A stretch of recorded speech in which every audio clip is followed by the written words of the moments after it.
The law itself built in these risk protections for insurers for the first 3 years, and that's what all those fees that they're collecting go to fund. So some insurers, if they lose money because they end up with a lot of high-cost patients, would get some sort of rebate. We're not sure what's going to happen this year in 2014. It's way too early.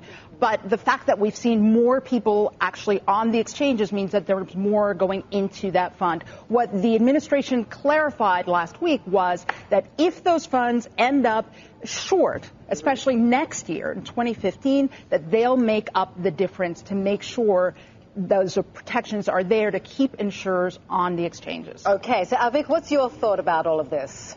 Yeah, Mandy, so the key thing is that premiums on the exchanges went up 41%, but relative to 2013 rates because of all the regulatory changes in the law. And insurers were saying that they were going to have to increase rates even more next year because of all the changes that the White House made, like the grandfathering changes and some of the other improvisations. And so the administration effectively had to put out these about $3-4 billion in these risk corridors to ensure that insurers wouldn't raise their premiums even more in 2015, because you'd find out about that this summer, this fall, going to elections. They didn't want to do that. In other words, the president is just worried about the political backlash with all of this, right? There's a lot of concern about that, and there's also concern about the legality of this move, because a Congressional Research Service report stated, that's the in-house think tank of Congress, stated that the White House doesn't have the authority to move these billions of dollars around without an official congressional appropriation.